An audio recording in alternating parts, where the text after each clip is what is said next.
Hello guys, welcome to BPSC online academy. कैसे हैं आप लोग। आज करंट अफेयर का सेशन है और जिसमें हम 98 क्वेश्चन से करेंगे शुरू। ठीक है, चलिए शुरू करते हैं। पहला क्वेश्चन हमारा, मई 2023 में किस राज्य में स्थित भारत के सबसे लंबे स्काई वॉक ब्रिज का उद्घाटन किया गया। तो ये तमिलनाडु में किया गया। ठीक है, कहाँ का है, भारत का सबसे लंबा। ये कहाँ पर है, तो तमिलनाडु के टी नगर, चेन्नई में। ठीक है, जो किसको कनेक्ट करेगा, तो मम्बालम रेलवे स्टेशन और टी नगर बस टर्मिनल को कनेक्ट करेगा। 570 इसकी लंबाई रहेगी। 570 मीटर क्या रहेगी, इसकी लंबाई रहेगी। और चौड़ाई कितनी रहेगी, 4.2 मीटर रहेगी। चलिए नेक्स्ट क्वेश्चन देखेंगे। मई 2023 में प्रधानमंत्री नरेंद्र मोदी की अध्यक्षता में, एक सेकेंड, की अध्यक्षता में केंद्रीय मंत्रिमंडल में नवोन्मेष, एकीकरण और सिटी 2.0 को बनाए रखने के लिए सिटी इन्वेस्टमेंट को मंजूरी दी गई है। यह सिटीज़ इन्वेस्टमेंट कार्यक्रम की निर्धारित अवधि क्या है, ये पूछ रहा है। तो कहाँ है आपका, 2023 से 2027, यानी 4 साल की अवधि रहेगी। 23, 24, 25, 26, 27, 5 साल हो जाएंगे। ठीक है, ये ध्यान रखेंगे। चलिए आगे बढ़ते हैं। इसके बारे में कुछ जानकारी। सबसे पहले तो हम फुल फॉर्म देखेंगे। City investment to innovate, integrate and sustain 2.0। City investment to innovate, integrate and sustain. ठीक है, ये रहेगा। इस कार्यक्रम में क्या चीज़ रहेगी, तो जलवायु से रिलेटेड वेस्ट मैनेजमेंट हो गया। ठीक है, एकीकृत वेस्ट मैनेजमेंट, ज्ञान पर विशेष ध्यान। ये सारा ये आपका मेंस के लिए, एक बार इसको रीड आउट कर लेंगे आप लोग। ठीक है, प्री के लिए जो इंपॉर्टेंट है वो मैं रीड कर देती हूँ, नहीं तो फिर वीडियो लंबी बन जाएगी और ज़्यादा हम लोग के पास टाइम है नहीं अभी। ठीक है, सिटीज़ 1.0 अनुभव और सफलताओं का लाभ उठाना और विस्तार करना। यानी 1.0 आई थी पहले, अब ये क्या है, 2 है।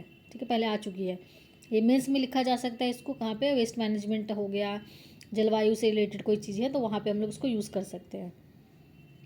चलिए 17 मार्च को, पता है ना आप लोग को, यूपी पीसीएस और झारखंड दोनों है। झारखंड वाले जो बच्चे दे रहे हैं वो अपनी तैयारी को कंटिन्यू करते रहेंगे। हो सकता है 17 मार्च को ही एग्ज़ाम हो जाए। अगर नहीं होता है तो फिर जून में होगा, क्योंकि फिर आचार संहिता लग जाएगी और जो लोकसभा इलेक्शन है उसकी, तो कोई एग्ज़ाम हो नहीं पाएगा।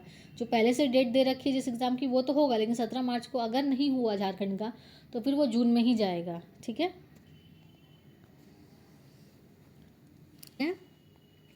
भारत के किस राज्य को पहला पूर्ण रूप से ई शासित राज्य घोषित कर दिया गया है। यानी ई शासित, ई गवर्नेंस कह लीजिए या डिजिटल कह लीजिए। ठीक है, दोनों एक ही बात है। मतलब सारा जो काम है पेपरलेस भी कह सकते हैं इसको। सारी चीज़ जो क्या है, एक सेकेंड ना, हाँ, ई गवर्नेंस हो गया है। ठीक है, ये क्या है आपका, केरला हो गया है। और ये टोटल ई गवर्नेंस हो गया, बस इतना ध्यान रखना है इसमें। इससे क्या होता है कि पेपरलेस की तरफ मूवमेंट होती है और जो भी डॉक्यूमेंट्स वगैरह होते हैं पब्लिक तक पहुंचाना, कुछ भी जानकारी लेना, वो जल्दी हो जाती है। ठीक है, ई गवर्नेंस जो मेंस का भी टॉपिक है बीपीएससी के लिए, इसको अच्छे से करेंगे। ठीक है, हमारे प्री के लिए तो इतना ही इंपॉर्टेंट है। ठीक है, कौन सा हो गया, केरला हो गया, बस इतना इंपॉर्टेंट है। चलिए नेक्स्ट देखते हैं हम लोग। 2023 में भारत के केंद्रीय मंत्री भूपेंद्र यादव ने किस स्थान पर सतत भूमि प्रबंधन के लिए उत्कृष्टता केंद्र का उद्घाटन किया है। तो ये कहाँ किया, देहरादून में किया है। ठीक है, देहरादून में। इसके बारे में देखते हैं आगे क्या चीज़ है। ये क्या हुआ था, COP14 के दौरान, 14th जो कॉन्फ्रेंस थी COP14, उसके दौरान इस चीज़ की स्थापना की घोषणा की गई थी। बस इतना इसमें ध्यान रखना है। ठीक है, देहरादून याद रखना है। चलिए नेक्स्ट देखते हैं हम लोग। नदी आधारित धार्मिक पर्यटन सर्किट के लिए समझौता ज्ञापन पर हस्ताक्षर किया है। ठीक है, किस राज्य ने किया है, तो ये आसाम ने किया है। ठीक है, जितने भी नदी से रिलेटेड धार्मिक स्थल है उसको क्या किया जाएगा, एक जगह जोड़ा जाएगा। राज्य कौन सा है, वो आसाम है। पर्यटन सर्किट, बस इतना ध्यान रखें, नदी आधारित धार्मिक पर्यटन से। अगर कोई नोट्स बनाता है तो ऐसे बनाएंगे। ठीक है, ये पूरा लिखने की ज़रूरत नहीं है। भारत के किस राज्य में सतत धार्मिक स्थलों को जोड़ने के लिए किया गया, बिल्कुल शॉर्ट, जितना शॉर्ट हो सकता है उतना बनाना। अगर किसी को ये याद रहता है तो बहुत अच्छी बात है, अगर नहीं याद हो रहा है बार बार तो इसको क्या है, नोट्स ऐसे बनेंगे, नदी आधारित धार्मिक पर्यटन सर्किट, सिंपल। और क्या लिख देंगे, आसाम लिख देंगे। बस प्री के लिए तो यही इंपॉर्टेंट है ना हमारे। ठीक है, असम पर है तो कौन सी नदी पर है, ब्रह्मपुत्र, ये इंपॉर्टेंट है, इसको लिख लेंगे साइड में, है ना। और इसको देख लेते हैं, समझा, IWA। ठीक है, Sagarmala development company limited, Assam पर्यटन विकास निगम लिमिटेड और अंतर्देशीय जल परिवहन निदेशालय के मध्य है। इतने सारे पार्टीज इसमें इन्वॉल्व, तो ये इतनी इंपॉर्टेंट है नहीं, क्योंकि 2 से 3 ही पूछ सकता है एग्जाम में, सारा तो पूछेगा नहीं। ये किससे जोड़ेगी, ये इंपॉर्टेंट है। देखिए, यह सागरमाला परियोजना गुवाहाटी में स्थित कामाख्या, पांडुनाथ, अशुक्लांता, डोल गोविंदा, उमांदा, चक्रसेवर और औनियति सत्रा नाम के ऐतिहासिक मंदिरों के साथ जोड़ी। कितनी हो गई है, देखिए 1 2 3 4 5 6 7, ठीक है। इसमें कितने हैं, 7 सर्किट होंगे, 7 इसमें क्या है, डेस्टिनेशन होंगी, ठीक है। और कितनी लागत है इसकी, आगे देखेंगे हम लोग। में कितनी, 40 से 45 करोड़ की, जो कौन कैसे देगा, ये इन्होंने ऐसे डिवाइड किया हुआ है, ठीक है। ये इंपॉर्टेंट नहीं है हमारे लिए। नेक्स्ट देखेंगे हम लोग, 2023 में किस राज्य ने में केंद्रीय मंत्री भूपेंद्र यादव ने पश्मीना प्रमाणन केंद्र का उद्घाटन किया है। पश्मीना नाम से क्या लगेगा, जम्मू एंड कश्मीर लगेगा, लेकिन है क्या, ये उत्तराखंड है। ऑप्शन में अगर जम्मू कश्मीर दे दिया ट्रिकी बनाने के लिए, तो क्या होगा, वहीं पे मार देना है, लेकिन ये क्या है। और जब नोट्स बनाएंगे तो कैसे बनेंगे, पश्मीना प्रमाणन केंद्र, दैट्स इट, इधर लिख देंगे यूके उत्तराखंड, हो गया। तो ये देखा लगे ना, इससे क्या होगा कि जो इसका जो ट्रेड होगा, ठीक है, बेचने के लिए, एक्सपोर्ट करने के लिए, वो क्या है, बढ़ जाएगा। किसी भी चीज़ को सर्टिफिकेट मिल जाता है या उसका कुछ क्वालिटी चेक हो जाती है, तो उससे क्या होता है, एक्सपोर्ट की क्वालिटी भी बढ़ जाती है। तो ये सारी चीज़ें हैं उससे रिलेटेड। चलिए नेक्स्ट देखेंगे, हेलीकॉप्टर के लिए एशिया का पहला परफॉर्मेंस बेस्ड नेविगेशन का प्रदर्शन किस देश में किया गया। हेलीकॉप्टरों के लिए किया गया, ठीक है। एशिया किस में किया गया, तो भारत में किया गया, तो ये इंपॉर्टेंट हो जाता है। पहली बार किया है, वो भी कहाँ, भारत में हुआ है। जुहू से पुणे के बीच हुआ था, यानी कहाँ पे हुआ था, तो महाराष्ट्र में हुआ है। महाराष्ट्र के जुहू से पुणे के बीच में हुआ है, ठीक है। भारत में भी ध्यान रखेंगे, महाराष्ट्र में हुआ है।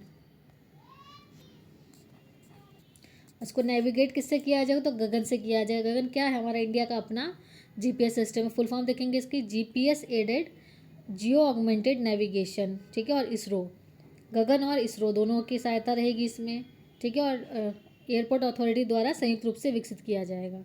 ये 3 लोग मिलके बनाएंगे इसको, है ना। चलिए नेक्स्ट देखते हैं आगे हम लोग। इसमें भारत खाद्य सुरक्षा और मानक प्राधिकरण, यानी फसाई इसको बोलते हैं ना शॉर्ट में, FSSAI बोलिए या फसाई बोलिए, जो आपको सूट करे, के लिए राष्ट्रीय परीक्षण केंद्र का उद्घाटन कहाँ किया गया, तो गाजियाबाद में किया गया, ठीक है। इसकी ये फसाई का स्टेबलाइजमेंट कब हुआ था, ये बताइएगा कमेंट सेक्शन में। आगे देखते हैं हम लोग, इसका उद्देश्य क्या है, खाद्य सुरक्षा और मानकों के क्षेत्र में निर्देश, कार्यभार और शिक्षण प्रदान करना, यानी ट्रेनिंग प्रोवाइड करना और उसकी गुणवत्ता को चेक करना, यही जो रहेगा फसाई का काम रहेगा। कहाँ पे, गाजियाबाद उत्तर प्रदेश में। चलिए आगे देखेंगे, हाल ही में चलने के अधिकार, राइट टू वॉक को लागू करने वाला पहला राज्य कौन बना है, तो पंजाब बना है। देखिए, राइट टू वॉक है Punjab and right to health है राजस्थान, ठीक है। राइट टू हेल्थ है राजस्थान, दोनों में कंफ्यूज नहीं होना है। टू वॉक का मतलब क्या है, हम ये देख लेते हैं। इसका मतलब है कि जो साइकिल से चलने वाले लोग होते हैं और जो पैदल चलने वाले होते हैं, उनके लिए एक अलग से ट्रैक बनाया जाएगा, बस इतना याद रखना है, ठीक है। जिससे क्या होता है, साइकिल ट्रैक अलग अगर अलग बना दिया जाता है तो उससे क्या होगा, एक्सीडेंट नहीं होगा। बहुत से आपने न्यूज़ में बहुत सुना होगा कि साइकिल सवार को टक्कर मार दी पीछे बाइक ने या कार ने।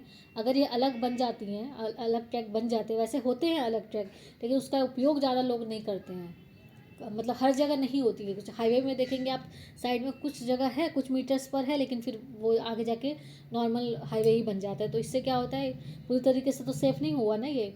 तो पंजाब सरकार क्या करेगी, दोनों को अलग करेगी ताकि दुर्घटनाओं से होने वाली मौतों को नियंत्रण किया जा सके। एक बहुत अच्छा ये पहल है पंजाब सरकार का। चलिए नेक्स्ट आगे बढ़ते हम लोग, कि ये बहुत अच्छा न्यूज़ है।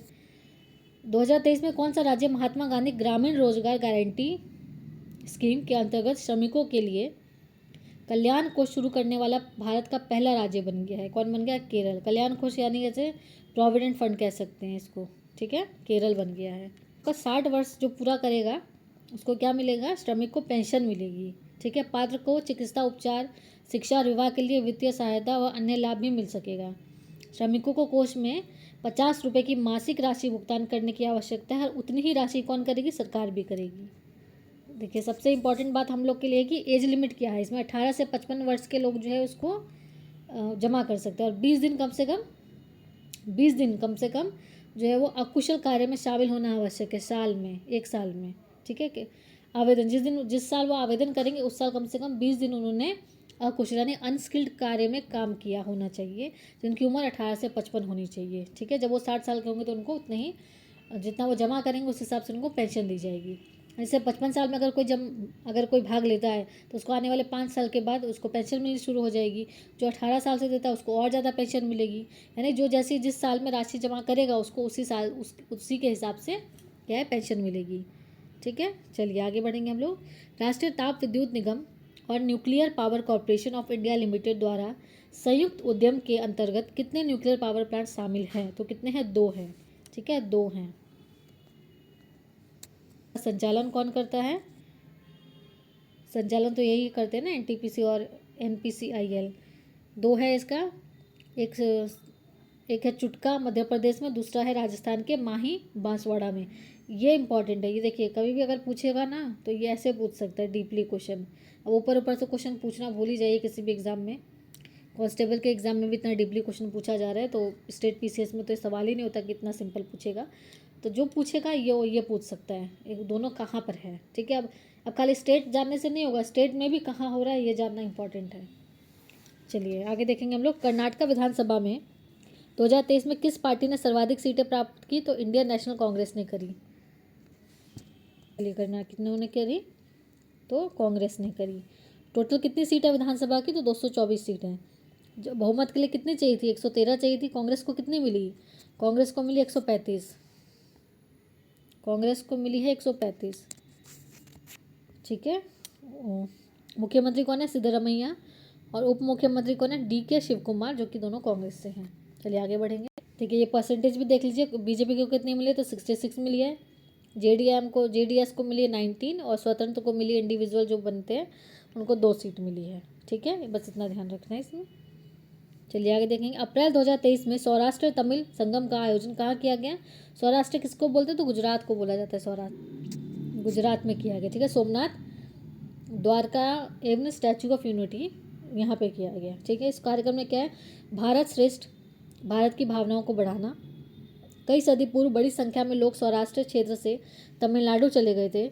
इसे देखते हुए सौराष्ट्र तमिल संगम ने सौराष्ट्र के तमिलों को अपनी जड़ों के साथ फिर से जुड़ने का एक नया अवसर प्रदान किया है, जिसमें 3000 से अधिक सौराष्ट्र को तमिलनाडु से विशेष ट्रेन से सोमनाथ लाया गया। यानी तमिलनाडु से उनको कि तमिल के एक विशेष ट्रेन से सोमनाथ आए। 3000 से अधिक है। ये इतना इंपॉर्टेंट नहीं है, जो इंपॉर्टेंट है वो कहाँ हुआ और इसका उद्देश्य क्या है, ये एक लाइन में समझ लीजिएगा।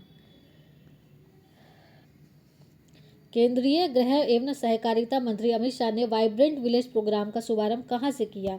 तो ये किबुतु अरुणाचल प्रदेश से किया है। ठीक है, किबुतु अरुणाचल प्रदेश से।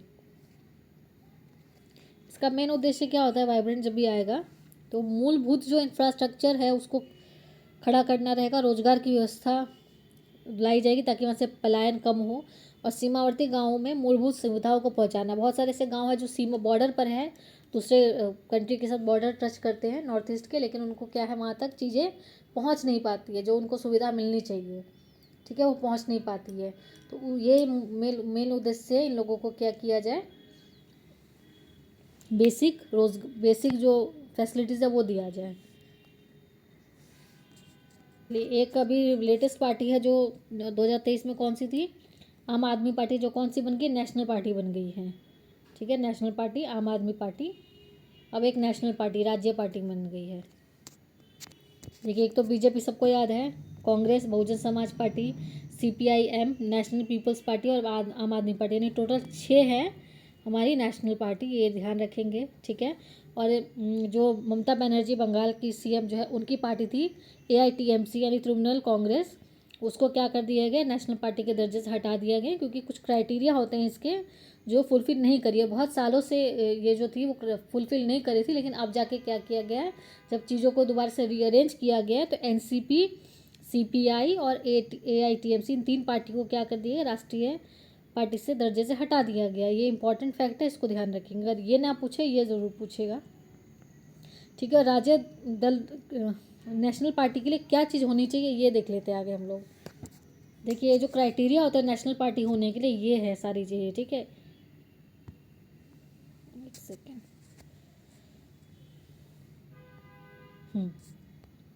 क्या रहेंगे हमारे? यदि कोई दल लोकसभा अथवा विधानसभा के आम चुनावों में 4 या अधिक राज्यों में वैध मतों को का 6% मत प्राप्त करता है तथा इसके साथ वह किसी राज्य या राज्यों से लोकसभा में 4 सीटें प्राप्त करता है, ये या देखिए या तो ये हो या तो ये हो या तो ये, तीनों में से कोई एक होनी चाहिए। ठीक है, अगर तीनों में से कोई एक किसी के पास नहीं है, या तो कोई इधर 4 राज्यों में राज्य स्टेट पार्टी है, ठीक है, या लोकसभा में 2 सीटें हैं कम से कम 3 राज्यों में, तो भी हो सकता है, या ऊपर वाला क्राइटेरिया पूरा करे, तो वो तीनों में से कोई क्राइटेरिया पूरा नहीं करी थी CPM और AITMC, ये जो 3 पार्टी थी, तो इसीलिए उनसे वो दर्जा वापस ले लिया गया। ये पूछ सकता है किसमें, जो स्टेटमेंट बेस्ड क्वेश्चन आता है उसमें। ठीक है, ये मेंस के लिए भी काम देगा, ये बहुत इंपॉर्टेंट है, इसको रटना ही पड़ेगा, थोड़ा टेक्निकल है, इसको रटना ही पड़ेगा। ठीक है, चलिए आगे बढ़ते हम लोग। ये वाला क्वेश्चन है, अप्रैल 2023 में जारी किए गए राज्य ऊर्जा दक्षता सूचकांक में शीर्ष स्थान किसने प्राप्त किया है? तो कर्नाटका ने किया है। ठीक है, कर्नाटका ने किया है। चलिए इसमें इतना ही है, आगे देखते हैं। ये टेबल है, इसको ध्यान रखना है। ठीक है, और हमारा यूपी बिहार किस में, ये देख लेंगे। यूपी तो किस में, कंटेंडर में है। श्रेणी है front runner, achiever, contender, aspirant. तो बिहार आई थिंक एस्पिरेंट में है, बिहार एस्पिरेंट में है। ठीक है, और यूपी जो है वो कंटेंडर में। दोनों का स्टेटस याद रखेंगे, बिहार और यूपी वाले। ठीक है, और झारखंड भी देख लेते हैं, झारखंड PCS भी चला, तो झारखंड भी होगा इसी में, ये आपका एस्पिरेंट में होगा। लेकिन झारखंड तो अच्छा परफॉर्म कर रहा है, ये किस में है, कंटेंडर में है। झारखंड उत्तर प्रदेश कंटेंडर में है, एंड एस्पिरेंट में कौन है, बिहार है। ठीक है, चलिए आगे बढ़ेंगे। देखिए यही बातें यहाँ लिखी गई है। और सुधार की बात करें तो सर्वाधिक सुधार किसने दर्शाया है? तो तेलंगाना और आंध्र प्रदेश ने सर्वाधिक सुधार दर्शाया है। टॉप किसने किया? कर्नाटका ने किया है। अचीवर में आता है आपका बिहार, एस्पिरेंट में बिहार आता है, बाकी कंटेंडर में आपका, और अचीवर में कौन आता है? असम, हरियाणा, महाराष्ट्र और पंजाब। 2-3 कैटेगरी याद रखनी है बस, सारा कुछ याद नहीं रखना है। चलिए क्वेश्चन नंबर 114 है, देखते हैं। इंडिया जस्टिस रिपोर्ट जारी की गई, इस रिपोर्ट में बड़े राज्यों की श्रेणी में शीर्ष स्थान किस राज्य ने प्राप्त किया? बड़े राज्यों में तो कर्नाटका ने किया। ठीक है, तो छोटे राज्य में भी होगा, और किसने किया? तो टाटा ट्रस्ट ने किया है। ठीक है, centre for social justice, common cause of और कॉमनवेल्थ ह्यूमन राइट इनिशिएटिव के सहयोग से, ये पूरा है, ध्यान में रखना है। चलिए आगे बढ़ते हैं। इंपॉर्टेंट, बड़े राज्यों में तो कर्नाटका है। ठीक है, बड़े राज्यों में अंतिम स्थान यूपी का है। ठीक है, अंतिम स्थान यूपी का है। देखिए ये इंपॉर्टेंट है हमारे लिए। ठीक है, बड़े राज्यों में कर्नाटका, तमिलनाडु, तेलंगाना, और शीर्ष पर, अंतिम पर कौन है? तो बिहार। बिहार कौन सा है? थर्ड लास्ट है, थर्ड लास्ट बिहार है, और लास्ट बिल्कुल यूपी है। ठीक है, लास्ट के 3 है, ये टॉप के 3 है। और छोटे राज्यों में बात करें तो सिक्किम सबसे अच्छा रहा है, और सबसे ख़राब रहा है गोवा। ठीक है, चलिए आगे बढ़ेंगे हम लोग। मार्च 2023 में जारी नागालैंड विधानसभा चुनाव परिणामों में सबसे अधिक सीट किस दल ने प्राप्त करी? तो किसने करी? Nationalist democratic progressive party, NDPP ने करी। ठीक है, चलिए आगे देखते हैं इसके बारे में। सीटों की संख्या क्या है, ये इंपॉर्टेंट है, 60 है। ठीक है, कितनी सीटें प्राप्त की? तो 25 सीटें। भारतीय जनता पार्टी ने 12 और कांग्रेस ने 7, इतने याद है। और लोजपा जो है इनकी, रामविलास जी की, इन्होंने 2 करी। चलिए आगे देखते हैं। फर्स्ट क्वेश्चन है, तो वीडियो लंबी हो जाएगी। मेघालय राज्य के विधानसभा चुनाव परिणाम जारी किए गए, इस चुनाव में सबसे अधिक सीटें किस दल को प्राप्त हुई? तो नेशनल पीपुल्स पार्टी। देखिए जितने भी विधानसभा के चुनाव हुए हैं CM के लिए, उन सारे 2023 से लेकर अभी तक इम्पॉर्टेंट है, तो सबकी एक लिस्ट बना के, उस वहाँ के जो CM बने हैं वो सबको पता होगा, लेकिन वहाँ के जो स्पीकर बने हैं वो ध्यान रखेंगे, प्लस जो डिप्टी CM बने हैं वो ध्यान रखेंगे, और वहाँ की सीटों की पार्टी कितनी है वो ध्यान रखेंगे।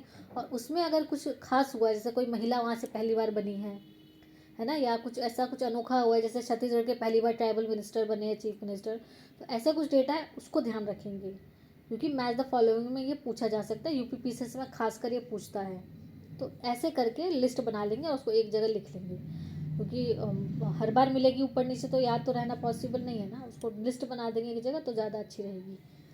चलिए मिलेंगे अब नेक्स्ट वीडियो में। 116 क्वेश्चन हमने आज किया है, तब तक के लिए आप रिवीजन करते रहिए, ज़्यादा आप दिन बचे नहीं हैं आपके एग्ज़ाम के लिए। और चलिए मिलते हैं नेक्स्ट वीडियो में। Thank you for watching BPSC online academy.